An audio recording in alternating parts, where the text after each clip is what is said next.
Olá, amigos do YouTube, amigos do Facebook, e hoje nós vamos continuar aí falando sobre arrebatamento. Vamos continuar a nossa série. E hoje nós vamos comentar sobre o versículo que eu acho que é o principal para eles defenderem essa teoria de que a igreja será arrebatada antes da grande tribulação. Apocalipse capítulo 3, versículo 10. Nós vamos comentar sobre isso hoje. Mas antes de começar o vídeo, quero dar dois recadinhos rápidos para vocês. Primeiro, quero recomendar um canal do YouTube para vocês. É o canal da irmã Prisca. Prisca Coco. Esse é o nome do canal. O link está na descrição. Está na descrição também o link de um vídeo, do vídeo mais recente do canal dela, falando sobre o Papa.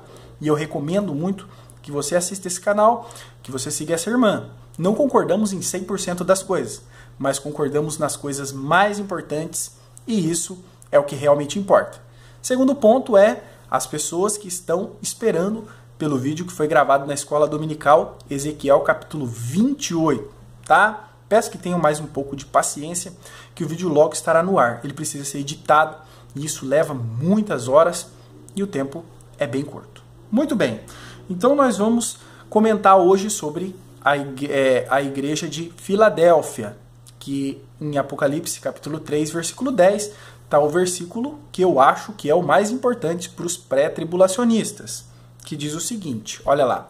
Como guardaste a palavra da minha paciência, também eu te guardarei da hora da tentação que há de vir sobre todo mundo para tentar os que habitam na terra. Então eles pegam essa passagem e dizem que, também eu te guardarei da hora da tentação, significa que na hora da grande tribulação, Cristo vai arrancar eles daqui, levar embora, e eles estarão guardados. Essa é a ideia, tá? E por que eles escolhem esse versículo? Porque aqui, dos versículos 7 até o 13, está falando sobre a igreja de Filadélfia. E a igreja de Filadélfia foi uma igreja muito fiel ao Senhor, tá? Uma igreja que recebeu somente elogios na carta em que recebeu. Não vamos esquecer que foram 7 cartas a 7 igrejas na Ásia Menor. E que muitas receberam críticas e elogios, muitas receberam somente críticas e algumas, poucas, somente elogios. Então eles pegam essa papel de igreja perfeita, Filadélfia, como se fosse perfeita em todos os sentidos, tá? E por esse motivo, por estar guardando a palavra de Cristo, seria guardado da hora da aprovação. E interpretam guardado como retirado daqui, levado para outro lugar, enquanto a tentação acontece. Pois bem, e ainda aproveitam-se que a carta seguinte é carta à igreja de Filadélfia e comparam, quer dizer, de Laodiceia, e comparam Filadélfia com Laodiceia. Laodiceia é uma igreja desobediente, que recebeu várias e várias críticas e repreensões. Então falam assim, o mundo é a igreja de Laodiceia. Esses não serão arrebatados. Nós somos a igreja de Filadélfia. Nós ficaremos. Porém, no versículo 19 diz o seguinte aqui, ó. Eu repreendo e castigo todo quanto os amo. Sê, pois, zeloso e arrepende-te. Cristo diz à igreja de Laodiceia que ele repreende e castiga todos quantos ama. Então, Cristo amava também a igreja de Laodiceia. E se ele escreveu uma carta para aquela igreja, a igreja era dele também, apesar dos irmãos estarem andando em rebeldia, desobediência. Seriam castigados, mas o amor de Cristo por Filadélfia e por Laodiceia continuava o mesmo. Então a lição aqui é, se você é a igreja de Cristo, se você é crente em Cristo, ele te ama, do mesmo modo que ama aquele que é mais fraco na fé do que você. Se você andar em obediência, será galardoado. Se andar em desobediência, será repreendido e castigado. Ponto. Muito bem. Só que eles esquecem que das 7 cartas, 7 igrejas, não foi somente a igreja de Filadélfia que recebeu só elogios. Não foi só ela.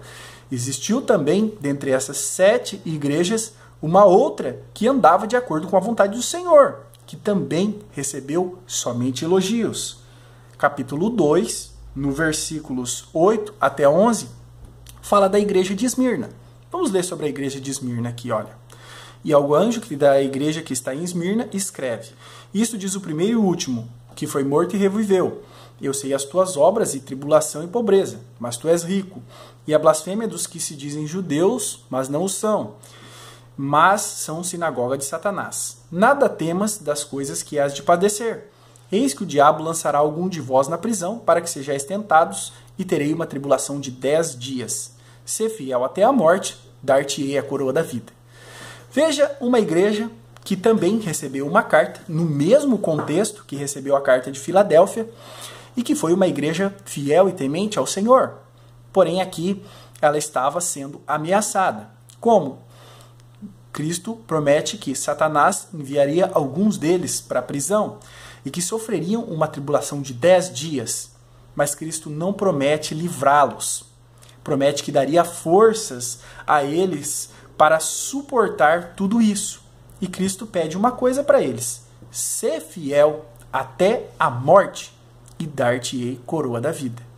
Então Cristo fala para eles: vocês vão ser lançados na prisão, apesar de serem fiéis, uma igreja amada. Vocês sofrerão uma grande tribulação também, uma tribulação de 10 dias. E eu peço para vocês que sejam fiéis até a morte. Vocês serão mortos, mas sejam fiéis que receberão uma recompensa, coroa da vida. Pois bem, pare para pensar, por que essa igreja, Esmirna, que também foi uma igreja fiel ao Senhor, não foi poupada como foi Laodiceia?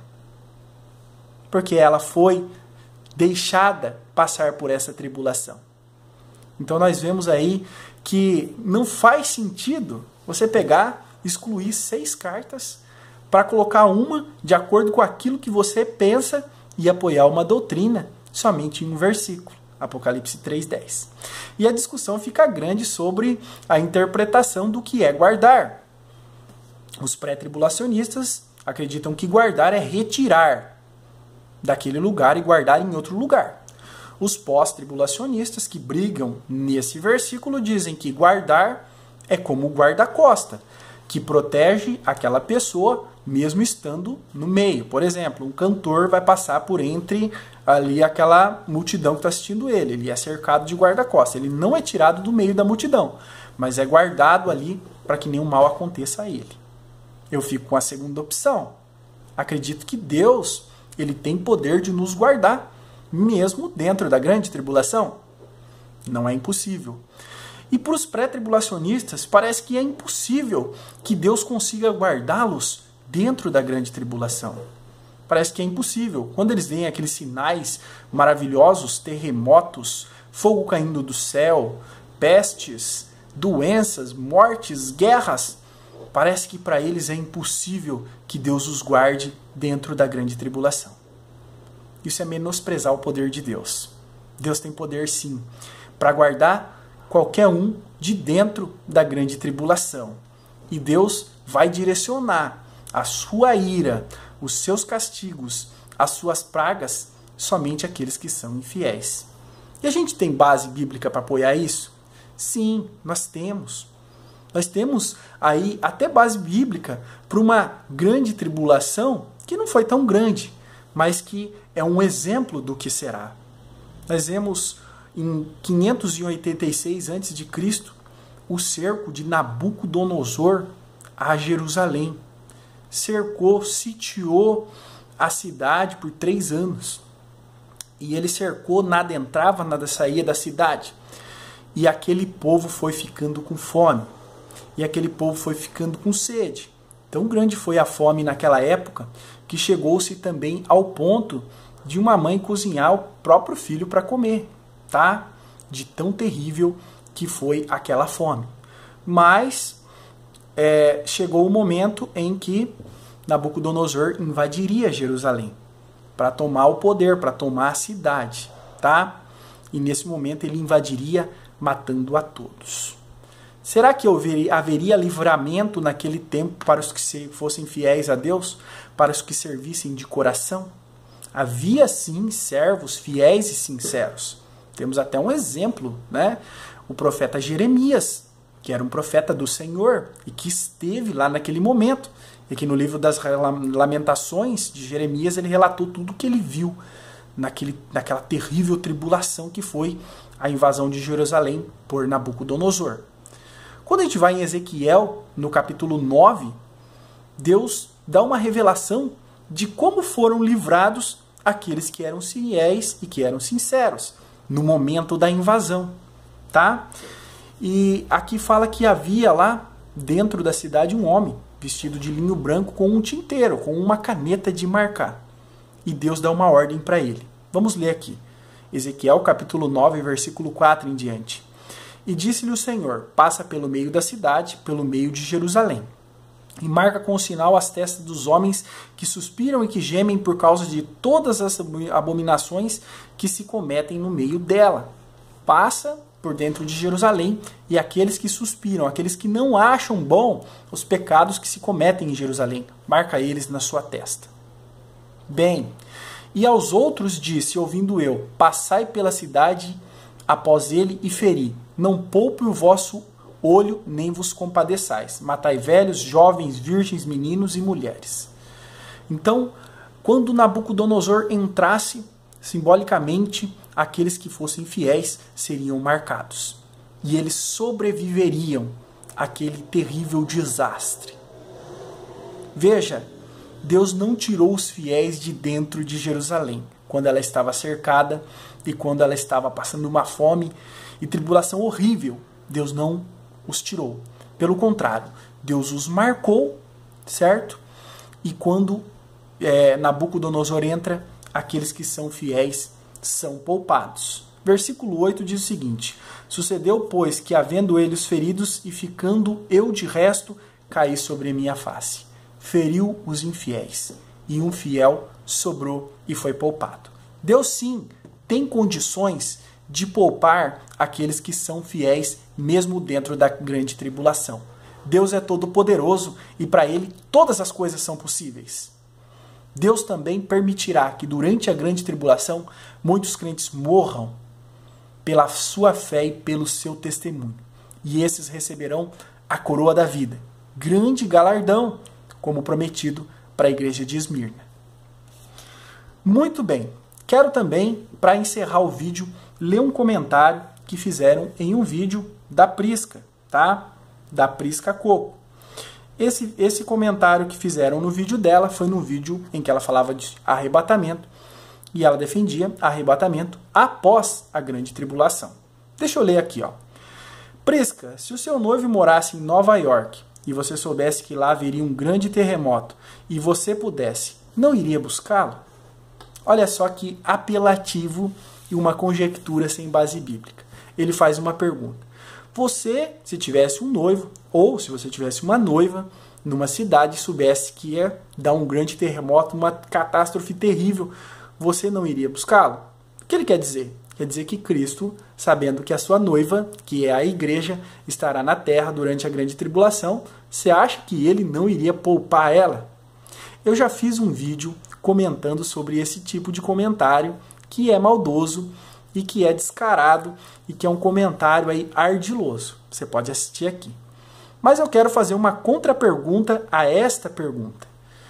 Você acreditaria, se você tivesse uma noiva em uma cidade, se soubesse que ia ter um terremoto, você livraria ela se fosse no começo do noivado ou no final do noivado?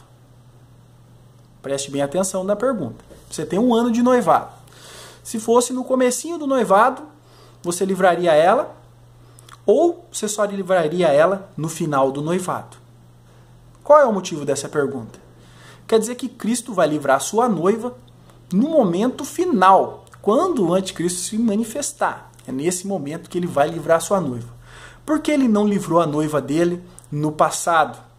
O que nós sabemos pela história é que todos os apóstolos foram martirizados.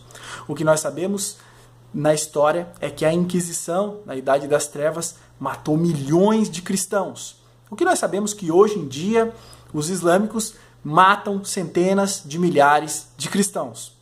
E Cristo não está livrando eles. Ou eles não são noivas, ou eles não são amados, ou o quê? Ou será que Cristo vai livrar a noiva somente pertinho do dia do casamento? Essa é a pergunta.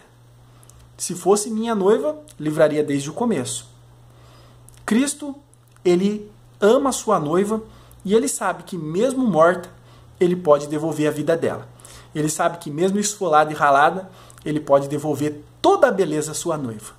E se os nossos irmãos, os crentes do passado, morreram e sofreram pelo testemunho de Cristo, nada mais justo que com nós aconteça o mesmo.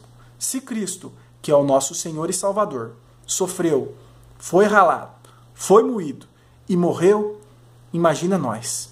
Deveria ser para todos um grande prazer morrer e sofrer pelo nome de Cristo. Muito obrigado, compartilhe esse vídeo, não esquece de deixar o like.